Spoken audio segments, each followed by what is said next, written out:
Welcome to the Crossing Church. This is the version of the crossing that goes where you go and delivers what you need. Fresh perspectives on faith and Jesus with practical, real-life next steps built in. This is your place to explore faith and experience the life-changing ways of Jesus. Hey, it's great to have you join us on demand at the Crossing Church, whether you're in the comfort of your own living room, maybe you're in a car, you're working out, I don't know. But I hope that sometime, whether you're just checking out the Crossing Church this way, come and join us if you're ever in Orange County, or if you live in Orange County, California, 2115 Newport Boulevard, right off the 55 freeway. It's a really great church. And as we continue in this series, Everything, Every Day, I hope you'll listen to me right now, because here's the reality. I include me in that, we're a nation of talkers. It used to be on those TV news programs, right? CNN, MSNBC, Fox News. There was one person, and then they reported the news. Now you have the personality, right? You have Anderson Coopers, or the Hannitys, or Tucker Carlsons, or the Laura Ingrams, or the Aaron Burnett's. But they're only on for short stints, and then you have the whole panel, group of names, some sort, some variety, and they talk and talk and talk and talk and talk. And then there are TV talk shows. I realize I don't know them all. There's The View, there's Wendy Williams, there's The Talk, there's Rachel Ray. We got all kinds. Then ESPN, that's what I like to watch. You've got Get Up, that's in the morning hours. Then you have First Take with Stephen A. Smith. If you know anything about sports, he talks, doesn't he? And then there's Paul Feinbaum, there's NFL Live, there's College Football Live. You've got Fox Football on Sunday, then you got Sunday Night Football on NBC. I mean, there are radio talk shows, there are podcasts, and I listen to a lot of those. There's a lot of people moving their mouths these days, more than ever before. You have the mouths of late night, right? You have Jimmy Fallon, Stephen Colbert, Conan, Jimmy Kimmel. Everywhere people are speaking up and they're mouthing off. But it's not just their mouth. Now, can you let your fingers do the talking, right? These days, people are speaking out in all kinds of forms. Facebook, Twitter, Instagram, TikTok. Everybody seems to have something to say. I did some research this week on the average American. If you're an average American, you have 30 conversations a day, and you'll spend a fifth of your life talking. In 1 year, you'll have conversations that'll fill 66 books, over 800 pages in length. And if you're an average American male, get this, you'll speak on average 15,000 words a day. If you're the average American female, you'll speak 30,000 words a day. I have no comment on that statistic. Now, some of us are born with a silver foot in our mouth. We have this natural ability to say the wrong thing at the wrong time. I don't think anything is open more often in the wrong way than our mouths. Now, we've got to watch out for what we say. Our mouths get us in all kinds of trouble. The writer of the book of James, in fact, just stop right there. Now, think this through. I don't know if you know this. James, he's the half-brother of Jesus Christ. And he talks more about the tongue and the mouth than anybody else in the New Testament. In fact, in every chapter of the book of James, it does say something about the mouth. And we're going to look at, in particular, chapter 3 of the book of James, and we're going to start with verse 2. Verse 2, and it goes this way. We all make many mistakes. Now just stop right there. Stop. Put me back on the screen right now, okay? How many of you agree with that part of the verse as it pertains to your mouth? Okay, let's continue. We all make many mistakes, but those who control their tongues can also control themselves in every other way. Now, get this. He says, if you can tame your tongue, then you can control other aspects of your personality as well. When I was a kid, I just remember this now. It's probably a lot different. I haven't been to a doctor in a long time. When you go to a doctor, one of the first things that my doctor used to say when I was a little boy, he used to say, stick out your tongue and let's have a look. And then they'd stick that popsicle stick in there, and I'd gag, almost like throw up. And I don't know what they were looking for. Maybe they're looking for some fuzz in your tongue. I have no idea. But then they took the thermometer and they stuck it under your tongue. Why? Well, because your tongue reveals what's going on inside of you. This is true, not just physically, but the writer of the book of James, the half-brother of Jesus Christ, says it's also true for us spiritually. Why must we watch what we say? I mean, why do that? A lot of people just say, it's only words. I mean, I didn't mean anything by it. I was just kidding.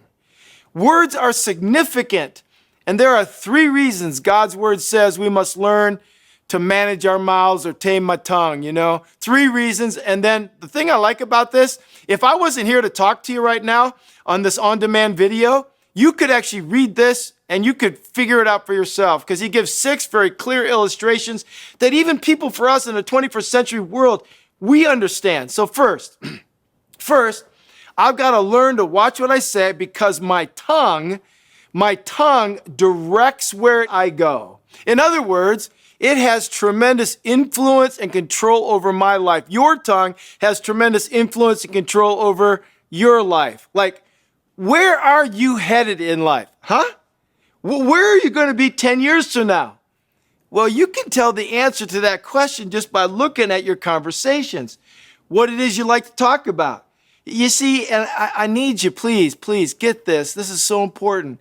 We shape our words, then our words, they shape us. The Bible says the tongue is small and tiny. And because it's tiny, we think it's insignificant. But again, you got to listen. It wields tremendous power. Now, the cool thing about the Bible is, in this portion, if you're kind of new to church, God, Jesus, the Bible, this is a great place for you to read, because it's really easy to understand. He's given us a couple illustrations. James 3:3, look what it says. We can make a large horse turn around and go wherever we want by means of a small bit in its mouth. In other words, you have this huge animal, 2,000, 3,000 pounds, and you have a 95-pound jockey on the back. But that jockey can control that big animal simply with a little piece of metal stuck strategically over the animal's tongue. And then it says it's not only like that, but then he says in verse 4, consider a ship, You have a tiny rudder, makes a huge ship turn wherever the pilot wants it to go, even though the winds are strong. He says, think about a big ship, like an ocean liner. I don't know if you've ever been like in the general vicinity of Long Beach, like at the Queen Mary, but the Queen Mary is like 3 acres of recreation space, okay? Now, just for that perspective there, the Crossing campus is on 4 acres. So this is a big deal.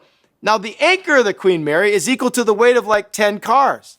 And yet a relatively small rudder directs that big ocean liner in the middle of huge waves and tremendously big seas.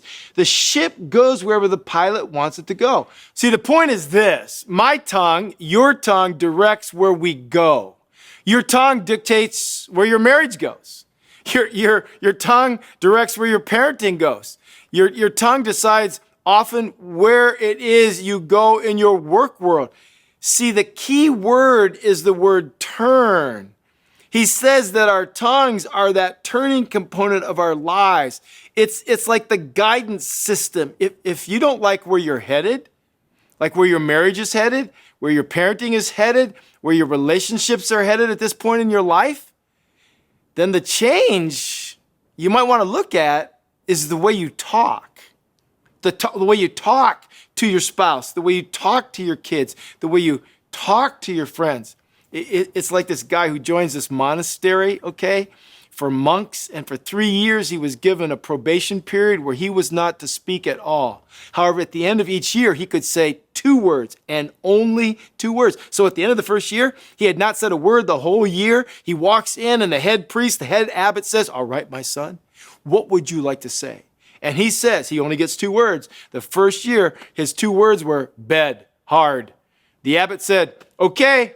And the guy just walked on out. For another whole year, he goes without uttering 1 syllable. He comes back in at the end of the 2nd year in the monastery, and he's before the head priest. And the head priest says, what would you like to say this year, my son? And the guy says, food, cold.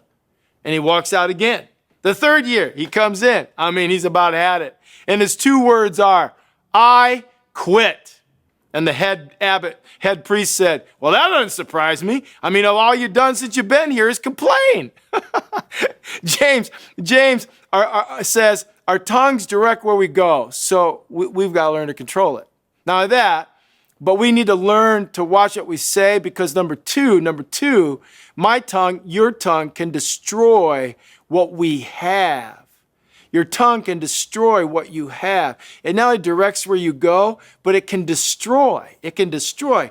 In verse 5, he gives another illustration that we're all very familiar with, particularly for those of us who are watching right now or listening right now from Southern California. He says, imagine a big, beautiful forest. And then the next minute, it goes up like literally in smoke.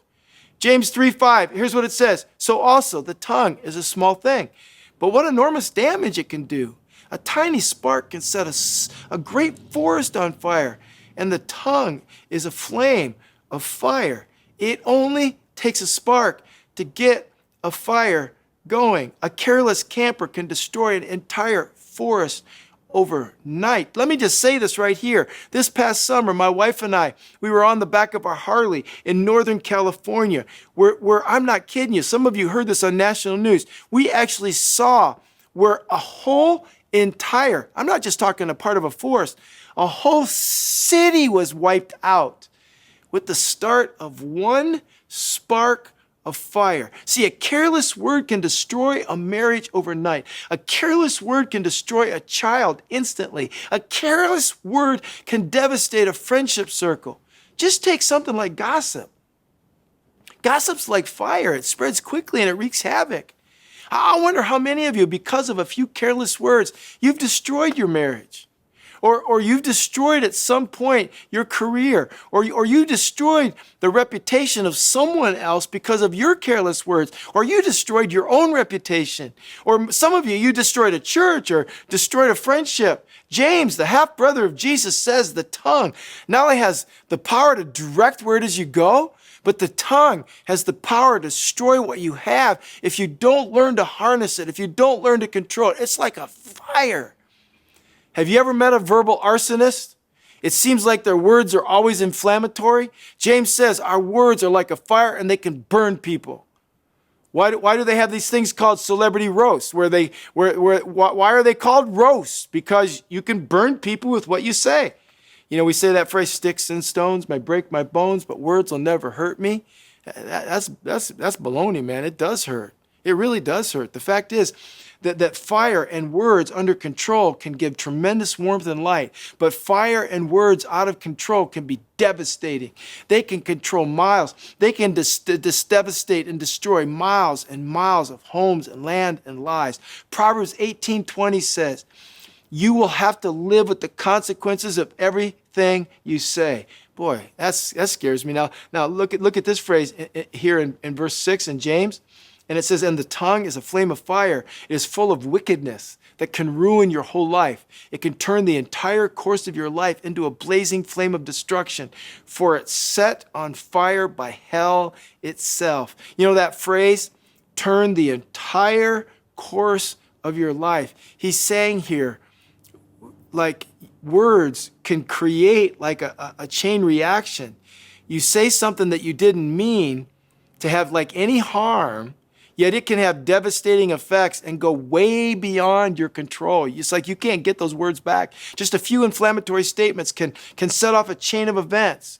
On a personal level, you come home from work, man. You're tired, you're grumpy, you're fussy, you're cranky, right? And you walk in, and maybe you yell at your wife, or maybe you yell at a spouse, you yell at your husband. You just go, bleh! And then the other spouse thinks to themselves, I'm not going to take that. And so they turn around and they yell at one of their kids, right? And then that kid turns around and yells at one of their siblings, right? And now that kid goes out and kicks the dog. The dog goes out and bites the head off the Barbie doll, right? Let me ask you this, husband or wife. Wouldn't it have been a whole lot simpler if you just went in and bit off the head of the Barbie doll yourself? See, words set off chain reactions. Notice those words. It is set on fire by hell itself.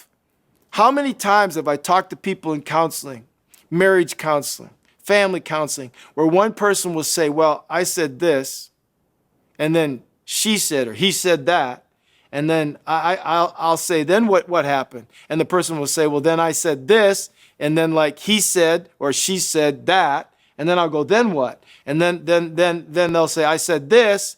And he said or she said that. And I'll say, well, what happened? And the person will usually say, well, then like all hell broke loose. That's what the Bible's talking about right here. Our words cause all hell to break loose. See, James says we've got to learn to tame our tongue because our words, because of those words, we can lose so much. You can lose your family. You can lose your kids. You can lose a career simply by what you say. It's like a fire. Proverbs 21:23 says, if you keep your mouth shut, you'll stay out of trouble. I mean, like, I don't know where you're listening to this right now, but I wonder how many of you agree with that verse, right? Now, James uses another illustration. He talks about a zoo. You know, James says in James 3:7-8, says people can tame all kinds of animals and birds and reptiles and fish, but no one can tame the tongue. It's an uncontrollable evil full of deadly poison. Now, folks, just think of all the animals we have tamed. I mean, we have tamed them all, have we not? We've tamed dogs and horses and dolphins and killer whales. We've tamed all kinds of wild animals, but no one can tame the tongue. Notice it says it's an uncontrollable evil. Literally, that means liable to break loose at any moment. Like literally, down at San Diego Safari, it's no longer called the Wild Animal Park. It's a drive-through park, right? There's a sign there that says, do not get out of your car. Do not roll down your window. Why? Because those animals look so tame and they look so peaceful. They can rip your head off in a second. They're wild. You never know what your mouth is going to say. That's what he's trying to get across here. The words that it says in James 3:8, full of deadly poison, the word there is literally the word for snake venom. Folks, I'll tell you right now, just a few drops of snake venom can kill. You can assassinate somebody with your words, assassinate somebody's character. So we've got to control it. And by the way, I'm not just talking about what comes like out of your mouth. Nowadays, our words, they're posted on Facebook and Instagram and Twitter and TikTok. See, we've got to control it because it directs where we go and it can destroy what we have. But then he brings up a third point. He says, my tongue, your tongue, it displays who I am, who you are. In other words, it reveals your true character. It puts on display what's really inside of you and what's really inside of me. And he starts off with how inconsistent we are with our speech. Look at James chapter 3, verse 10 there as you're listening or just watching, or it says this, and so blessing and cursing come pouring out of the same mouth. Surely, my brothers and sisters, this is not right. He says, we say these things out of the same, voice box, right? We come to church, for example, let's say on a Sunday. It's like the highest privilege. The highest use of your mouth is to use it to give honor and glory and praise to God. And then he says, we sing these praises to the Lord, and then we walk out and we get in the car, and on the way home, we argue. We argue about what we're going to eat. We argue about the message. We argue about what we're going to do later in the afternoon, right? We get in fights with someone verbally, probably hitting a nerve right now. I mean, isn't it amazing how quickly your attitude can change? 1 minute you're saying, praise God. And the next minute you're saying, shut the up, right? He says the tongue is a strange contradiction. It is so inconsistent. It's amazing how quickly it can change. 1 minute we're praising God, and the next minute we're gossiping about other people. Now cursing there in James doesn't necessarily mean only profanity. It means any kind of put down. It does mean profanity. I want to make that clear. It does mean, but that's not the only thing it means. It means any kind of put down. Things like, you'll never amount to anything. Or you're just like your mother. Or you blankety blank, blank, blank. It's like any kind of put down is a curse. And why do we curse other human beings? I mean, after all, they're made in the image likeness of God. Hey, I don't know about you, but this bothers me a whole lot. I mean, it really does. I mean, I think about how is it possible It's so incredibly perplexing. How is it that we can be so loving and so kind to the people we love, and then in the next moment with our mouth, with our words, we can be so harsh, so cold to them? How is that possible? How is it possible for me to be like talking to my kids in gentle, loving tones, and then in the next minute, I'm being mean to them? I'm saying things that hurt them. I say things that damage their self-esteem. How is that? I don't know how many of you struggle with this. How many of you struggle with an inconsistent tongue? James says we all have it. We speak lovingly in one breath and then we lash out in the next. What gives? What's the problem? Why do we do that? Why is our tongue so inconsistent? Well, James gives an answer to that in the next 2 verses. He says we got to consider the source of it all. In James chapter 3, 11 and 12, it says this: does a spring of water bubble out with both fresh water and bitter water? Can you pick olives from a fig tree or figs from a grapevine? No, you can't draw fresh water from a salty pool. Now, I think you get what's going on here. Here's the point. The point is this: whatever is on the inside is what's going to show up on the outside. The point is whatever's going in the well is going to like come out in the water. Whatever is in the tree is going to come out in the fruit, right? What's the likelihood of an apple tree producing cherries? It ain't going to happen. Don't waste your time counting on it. He's saying that my problem is not really my tongue. The problem, get this, friends, it's my heart. It's your heart. Because whatever's inside us is what comes outside of us. And my mouth will eventually display what's on the inside. Oh, I can fool you and I can pretend in front of you, but eventually my words, my tongue, it's going to catch me for who I really am. And it's going to let you know what's really on the inside. That's what he's saying. Have you ever heard this phrase? Somebody goes out and they say something really mean or really hurtful, and then they say this: I don't know what got into me.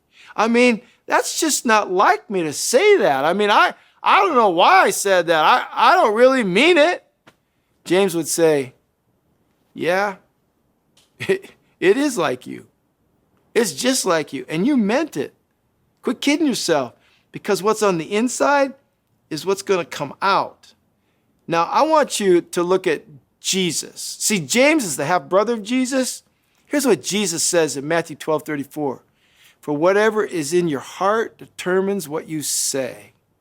In essence, Jesus is saying the mouth speaks the things that are in the heart. And then he says, and I tell you this, that you must give an account on Judgment Day for every idle word you speak. That means anything and everything that comes out of your mouth, you'll be judged by. How many of you are a little bit scared by that? And then look at Matthew 15:18. It says, but evil words come from an evil heart and defile the person who says them. See the problem? It's not the tongue. It's the heart. He says what's on the inside of you is what's going to come out of you. My tongue just displays like what I am. It directs where I go. It destroys who I am. But most of all, my tongue, my words, my mouth. And again, it's not just verbally. It's not like what I post on Facebook and Instagram and TikTok and Twitter. That displays who I am. It reveals my real, true, authentic character. And the truth is, if you have a problem with your tongue, your mouth, your words, it's much more serious than you think. Why? Because in essence, you have a heart problem. You show me somebody with a harsh tongue, and I'll show you somebody with an angry heart. You show me somebody with a negative tongue, and I'll show you somebody with a fearful heart. You show me somebody with an overactive tongue, and I'll show you somebody with a unsettled, insecure heart. Show me somebody with a boasting tongue, and I'll show you somebody that's esteem isn't all that high. You show me somebody with a filthy tongue, and I'll show you somebody with an impure heart. You show me somebody who's critical all the time, and I'll show you somebody who has a bitter heart. On the other hand, you show me somebody who's always encouraging, and I'll show you somebody who has a joyful heart. You show me somebody who speaks gently, and I'll show you somebody who's got love in their heart. Okay, so let's just wrap this up. What's the solution to a messed up mouth or an untamed tongue? What's the solution? Well, three things. Number one, the solution for an untamed tongue is get a new heart. You've got to get a new heart. That's the problem. You look at Ezekiel 18:31. It says, "Put all your rebellion behind you and get for yourselves a new heart and a new spirit." See, let me tell you, here's the issue. Painting the outside of the pump doesn't make any difference if there's poison in the well. It's not about the outside, it's about what's on the inside. What's really needed is a new life. What's really needed is a brand new start. You say, great, fantastic, I'd like to have that. I'd like for God to change my heart. How do I get a new heart? Well, 2 Corinthians 5:17 says, what this means is this, that those who become Christians become brand new persons. They're not the same anymore, for the old life is gone and the new life has begun. Literally, a new life has begun, a new heart. When you come to Jesus, he wipes out everything and you start over. You get a fresh start. So the first thing I would say is give your life to Jesus and get a new heart. Then number two, ask God for help every day of your life. See, what's needed is a supernatural power to control the tongue. You can't do this on your own willpower. You just can't. You can't do it on your own. Your life is living proof of that. We need a supernatural power, so we ask God to help us every day. Psalm 141:3 says, take control of what I say, O Lord, and keep my lips sealed. I think that'd be a great verse to memorize, don't you? God, put a muzzle on my mouth. That's basically what he's saying. Don't let me be critical today. Don't let me be judgmental today. Don't let me say things off the cuff that I'll regret later today. How many times have you thought, man, if I just hadn't said that, I wish I could pull those words back, but then it's too late. It's like Humpty Dumpty. All the king's horses and all the king's men couldn't put Humpty back together again. We need to ask God for help daily because we need his power in our lives. I like one man who said it this way, the proof you're filled with the Spirit that God is in your life, it's not that you speak in an unknown tongue, but that you control the tongue that you do know. So watch your words. God can give you the power not to slander, to not lie, to not exaggerate. So get a new heart, ask God for help. And then the third thing I'd suggest is this, think before you speak. That's right. Just think before you speak. In other words, engage your mind before you engage your mouth. James 1:19 says, my dear brothers and sisters, be quick to listen, slow to speak, slow to get angry. They go in order, right? First, be quick to listen, then slow to speak. I mean, if you're willing to listen, you'll be slow to speak. And if the first two, then you're not going to get angry. So here's the question for application purposes. Ask yourself this question. What does my mouth, my tongue, my words reveal about me? If we were playback, like if we were videotaping you, we were videotaping you every day of the last week and all your conversations of everything you said this whole entire past week, would you be embarrassed about it? What would we learn about you as we watched what you said? See, our tongue tells us a whole lot about who you are. And the only way to get control of your tongue is to let Jesus Christ have control of your heart. And so you give him the control of your tongue. What does your tongue reveal about who you really are? As we close right now, I think some of you, you need to ask God for forgiveness for what it is you said to a spouse, for what it is you said to a child, for what it is you said to a sibling, for what it is you've said to a coworker or a friend. And there's others of you here, you need a new heart. You need a new heart, and you need to ask Jesus to be in your life. So would you join me in prayer right now? I'm going to keep my eyes open, but would you just join me in prayer? If you don't know Jesus right now, just with me right now, just say, Jesus, I need you in my life. Would you say that with me? Just say, Jesus, I need you in my life. I want a new heart. It's that simple, friends. Jesus, I need you in my life, and I want a new heart. And then for those of you who need to ask for forgiveness right now, because of what you've said to a spouse, a child, a sibling, a friend, a coworker, would you just right now, honestly, with wherever you're at, just say, God, I'm sorry. Please change me for what it is I've said to somebody who's in my relational world. And can I challenge you? Can I challenge you as we end our time? Go back to that person and ask them to forgive you. That's a big step, but it'll begin to reveal who you really are on the inside and how you want to live on the outside. Thanks for being with us this weekend at the Crossing. All things have passed away. Your love has stayed the same. Your constant grace to me remains a cornerstone.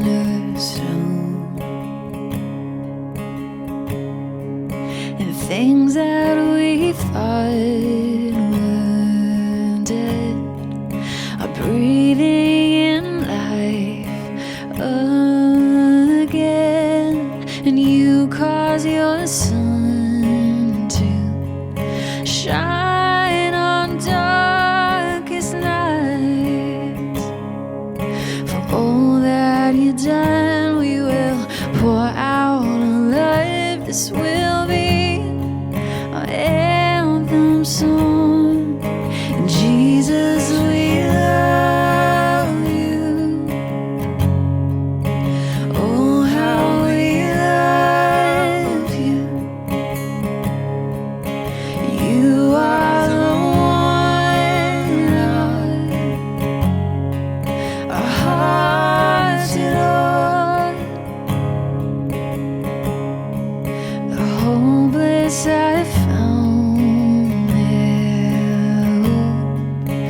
orphans now have a home, and all that was lost has found its place in you.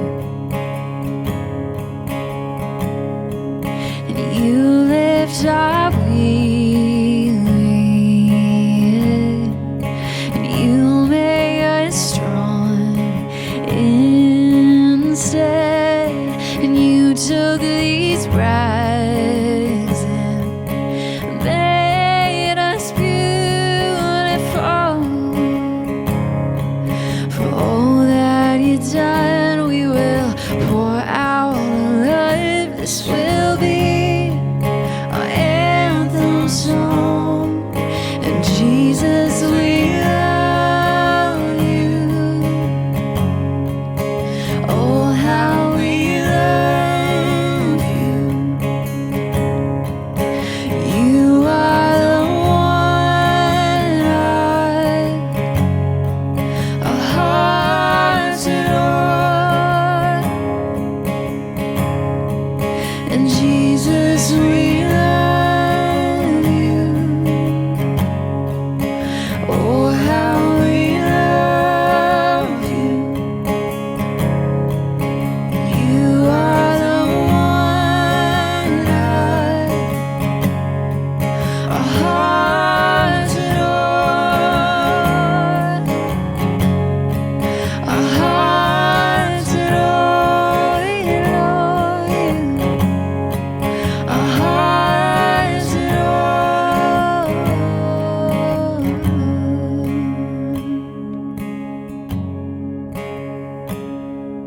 In our affection, our devotion poured out on the feet of Jesus. In our affection, our devotion poured out on the feet of Jesus. In our affection, our devotion poured out on the feet of Jesus. In our affection, our devotion poured out on the feet of Jesus. We love you. Oh, how we love you. You are the one our hearts adore.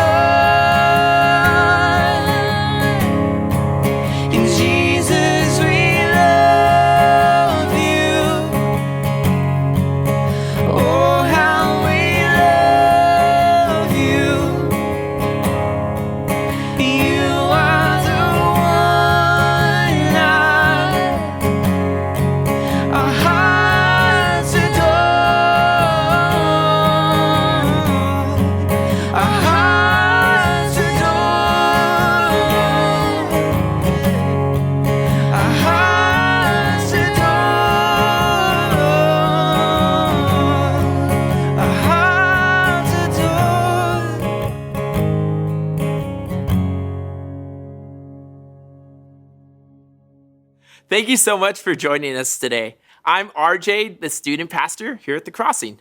I'd love to offer you a couple next steps to keep exploring your faith. We created a resource just for you. So wherever you find yourself on your spiritual journey, this resource is like a spiritual personality test to help you find your unique path to God. It's our free gift to you. So use the QR code or the link in the description. And next week, September 11th, is our church's birthday. We're going to be celebrating all that God is doing here and all the ways that we've grown. Everyone who can make it in person will receive a free gift. Also, both online and in-person services will be starting a new series called Cancel. What if we stopped canceling people and started canceling the things that are actually holding us back? This is what this new series is all about. It's going to be so helpful, so make sure you invite a friend or share the service online. Then, if you want to grow in your spiritual and mental health, it helps to have people alongside you moving in the same direction, which is why we have small groups here at The Crossing, where we meet once a week with a few people to really grow together. And a new season of groups starts with Community Night on September the 14th. So go to thecrossing.com/groups to find out more about the different groups we have. For instance, Alpha is a group about exploring your faith. How We Love is for relational and mental health. Weekend groups are for deeper study. Plus, we have programming for kids and students too. So check out the website or email groups@thecrossing.com with any questions you have. Groups here are an important next step for all of us. And then finally, thank you to all those who give to The Crossing. We just wanted to say thank you and let you know that people's lives are changing because of you. Your donations create resources and a safe place to explore faith and experience the life-changing ways of Jesus. So thank you so much. If you don't know how to give today, go to thecrossing.com/give and you can give a one-time gift or set up a regular automatic giving and make a difference every single month. Thank you so much for joining us today. Make sure to download the Pathways to God resource and let us know if it helps you. We can't wait to see what God does in your life. We'll see you online all the time and on Sundays at 9:15 and 11:15. See you around.